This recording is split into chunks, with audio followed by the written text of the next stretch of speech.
تو فرما رہے ہیں کہ چوتھی صورت دو دلائل آپس میں ٹکرا رہے ہو، وَأَمَّا إِذَا كَانَ كُلُّ وَاحِدٍ مِّنْهُمَا عَامًّا مِّنْ وَجْهٍ خَاصًّا مِّن وَجْهٍ، دونوں دلائل میں سے ہر ایک اعتبار سے عام ہو اور ایک اعتبار سے خاص ہو، يُمْكِنُ أَن يُخَصَّ بِكُلِّ وَاحِدٍ مِّنْهُمَا عُمُومُ الْآخَرِ، ممکن ہو کہ دونوں میں سے ہر ایک کے ذریعے سے دوسرے کے عموم کی تخصیص کی جائے، یہ ممکن ہو، وہاں پر ممکن ہو، تو ایسے صورت میں وہاں دفع تعارض کی شکل یہ اپنائی جائے گی کہ بغیر شرعی دلیل کے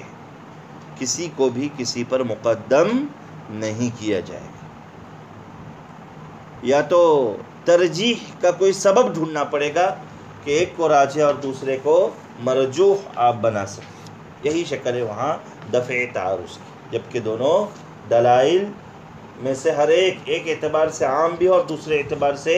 خاص بھی ہو۔ اس کی مثال دے رہے ہیں مثل ما روی عن نبی صلی اللہ علیہ وسلم نہا عن الصلاۃ عند طلوع الشمس، جیسے کہ حدیث میں مروی ہے کہ نبی کریم صلی اللہ علیہ وسلم نے طلوع شمس کے وقت میں نماز پڑھنے سے منع فرمایا،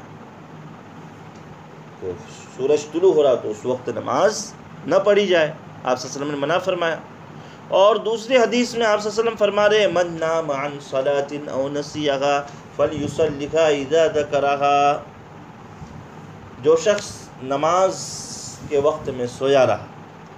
یا نماز ہی بھول گیا تو جب بھی اسے یاد آ جائے وہ نماز کو ادا کرے، فلیصلیھا اذا ذکرھا، اذا ذکرھا، تو دیکھیں اذا ذکرھا کا لفظ بالکل عام ہے کہ جب بھی یاد آ جائے، چاہے وہ طلوع شمس کا وقت ہو چاہے غروب کا وقت ہو، کوئی بھی وقت ہو جائے، جب بھی یاد آ جائے اسے نماز پڑھ لینی چاہیے۔ تو دونوں دلائل دیکھیے، ایک اعتبار سے عام بھی اور دوسرے اعتبار سے خاص ہے۔ پہلی حدیث دیکھیے، آپ صلی اللہ علیہ وسلم نے طلوع شمس کے وقت میں نماز پڑھنے سے روکا، الصلاۃ عام لفظ ہے، اس میں جنس معرب باللام، کوئی بھی نماز ہو چاہے سبب والی ہو بغیر سبب والی ہو، فرض ہو سنت ہو، تمام داخل ہے اس میں، تو ایک اعتبار سے عام ہے اور دوسرے اعتبار سے کہ طلوع شمس کے وقت میں روکا گئے تو یہ خاص ہے۔ تو دیکھیے پہلی حدیث ایک اعتبار سے عام ہے الصلاۃ کے لفظ کے اعتبار سے، اور طلوع شمس کے لفظ کے اعتبار سے خاص ہے، اور دوسری حدیث من نام عن صلاۃ او نسیھا فلیصلیھا اذا ذکرھا، اذا ذکرھا کے لفظ کے اعتبار سے عام ہے، اذا ذکرھا کے لفظ کے اعتبار سے کیا ہے، عام ہے،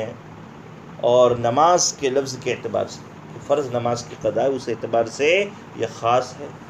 تو ہر حدیث دیکھیے ایسی ہے، ایک اعتبار سے عام اور ایک اعتبار سے خاص۔ فإنه يحتمل أن يكون المراد بالنهي عن الصلاة عند طلوع الشمس ما لا سبب لها من الصلوات، تو یہاں احتمال ہے اس بات کا کہ طلوع شمس کے وقت میں آپ صلی اللہ علیہ وسلم نے جو نماز پڑھنے سے روکا ہے وہ بغیر سبب والی نمازیں ہیں۔ کون سی نمازیں؟ بغیر سبب والی، جن نمازوں کا کوئی سبب نہیں، عام نوافل، اور وہ سمجھ میں آ رہا ہے آپ صلی اللہ علیہ وسلم کی اس فرمان سے کہ من نام عن صلاۃ او نسیھا فلیصلیھا اذا ذکرھا، کہ اس سے سمجھ میں آ رہا ہے کہ سبب والی نمازیں پڑھ سکتے ہیں۔ وَيَحْتَمِلُ أَن يَكُونَ الْمُرَادُ بِقَوْلِهِ صلی اللہ علیہ وسلم، اور یہ بھی احتمال ہے کہ آپ صلی اللہ علیہ وسلم نے جو یہ کہا من نام عن صلاۃ او نسیھا فلیصلیھا اذا ذکرھا، اس میں اذا ذکرھا کے اندر طلوع شمس داخل نہیں ہے، طلوع شمس کے وقت کے علاوہ میں آپ نماز پڑھ سکتے ہیں، یہ مراد ہو یہاں پر، یہ بھی ممکن ہے فی غیر حال طلوع الشمس، اس لیے کہ آپ صلی اللہ علیہ وسلم نے طلوع شمس کے وقت میں نماز پڑھنے سے روکا ہے، منع کیا ہے۔ تو دونوں دلائل ایک اعتبار سے عام ہے اور دوسرے اعتبار سے خاص ہے، دونوں دلائل ایسی ہی ہے۔ فالواجب فی مثل ھذا، تو اگر چوتھی صورت پیش آ جائے تو کیا کریں گے؟ تو کہتے ہیں اس جیسی صورت میں ضروری ہے کہ اللہ یقدم احدہما عن الاخر الا بدلیل شرعی من غیرہما یدل علی المخصوص منہما، کہ دونوں میں سے کسی کو بھی کسی پر مقدم نہیں کیا جائے گا مگر دلیل شرعی کے ساتھ، کہ جو دلیل شرعی ان دونوں کے علاوہ ہو اور وہ یہ بتائے کہ کس کے ذریعے سے کس پر فیصلہ کیا جائے گا، کس کو مقدم کیا جائے گا، کون خاص ہے اور کون عام ہے صحیح طور پر، تو ہی ہم اس دلیل کی پیروی کرتے ہوئے، جو دلیل ان دونوں کے علاوہ ہے، اس دلیل کی پیروی کرتے ہوئے ایک کو مقدم اور دوسرے کو مؤخر کریں گے، ایک کے ذریعے سے دوسرے پر فیصلہ کریں گے دلیل کے ذریعے سے۔ ایک صورت یہ بتایا۔ اور ترجیح یثبت لأحدہما علی الآخر، یا تو ہمیں وجہ ترجیح ڈھونڈنا پڑے گی کہ ایک کو ہم راجح کر سکے دوسرے پر، ایک کو ہم دوسرے پر ترجیح دے سکے، جس کو ترجیح دیں گے اس کو راجح کہیں گے، اور جس پر ترجیح دیں گے اس کو مرجوح کہا جائے گا۔ کیا کہا جائے گا؟ مرجوح کہا جائے گا۔ تو بہرحال دو دلائل آپس میں ٹکرا رہے، اور دونوں میں سے ہر دلیل، جیسے یہاں پر مثال دی گئی کہ ہر دلیل ایک اعتبار سے عام ہے، عن نبی صلی اللہ علیہ وسلم نہا عن الصلاۃ عند طلوع الشمس، صلاۃ کے لفظ کے اعتبار سے عام ہے اور طلوع شمس کے اعتبار سے خاص ہے، اور دوسری دلیل من نام عن صلاۃ، صلاۃ کے لفظ کے اعتبار سے خاص ہے اور اذا ذکرہا کے لفظ کے اعتبار سے عام ہے۔ تو اب مقدم کرنے کے لیے تیسری دلیل کا سہارا ضروری ہے، یا وجہ ترجیح ڈھونڈنا پڑے گی کہ ایک کو راجح دوسرے کو ہم مرجوح بنا سکے۔ جیسے ان مثالوں میں ہم نے یہ کیا کہ طلوع شمس کے وقت میں سبب والی نمازیں، سبب مقارن یا سبب متقدم والی نمازیں عند الشفاف پڑھنا جائز ہے۔ تحیۃ المسجد پڑھ سکتے ہیں، سبب پہلے پایا گیا مسجد میں داخل ہونا، بعد میں آپ نے نماز پڑھی۔ تحیۃ الوضو پڑھ سکتے ہیں، پہلے وضو بعد میں آپ نے نماز پڑھی۔ جنازے کی نماز پڑھ سکتے ہیں، سجدے تلاوت کر سکتے ہیں۔ تو یہ سبب والی چیز۔ بغیر سبب والی عام نوافل آپ اس وقت میں نہیں پڑھ سکتے۔ جی آگے دیکھیے، کما روی عن عثمان وعلی بن ابی طالب رضی اللہ عنہ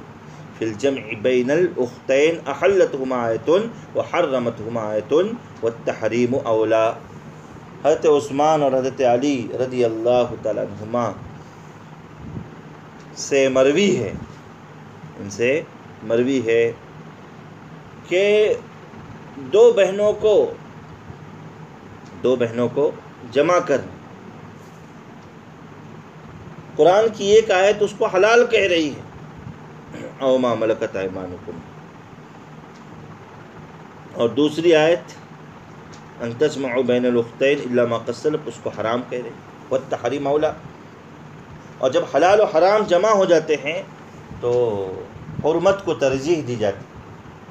حلال کو آپ استعمال نہیں کریں گے تو پکڑ نہیں ہے، لیکن حرام آپ نے استعمال کیا تو اس پر گرفت ہے، پکڑ ہے۔ اس لیے ضابطہ یہ ہوتا ہے کہ حرمت کو ترجیح دی جاتی ہے،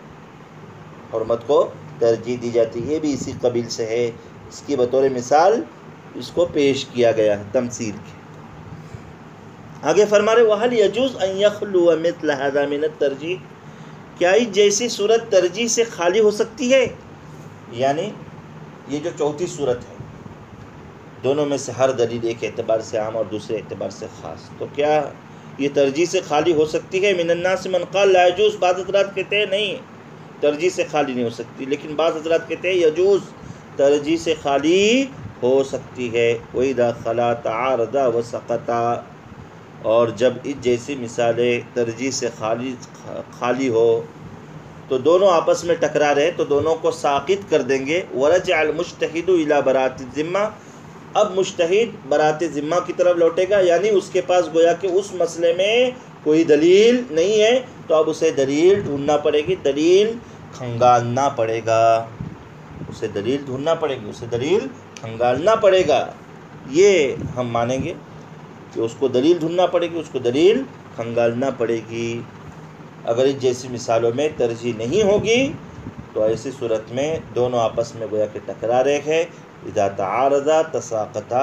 سقطا، دونوں ساقط ہو جائیں گی، دونوں دلیلوں کا اعتبار نہیں ہوگا۔ اب مجتہد گویا کہ یہ سمجھے گا کہ میرے پاس اس مسئلے میں غور و فکر کرنے کے لیے دلیل نہیں ہے، اب وہ دلیل کو ڈھونڈنے کا کام شروع کر دے گا۔ تو یہ دو دلائل آپس میں اگر ٹکرا جاتے ہیں تو ان کی چار شکلیں، اور چار شکلوں میں تعارض کو ختم اور دور کرنے کی جو شکلیں اور صورتیں ہیں ان کو یہاں پر بیان کی۔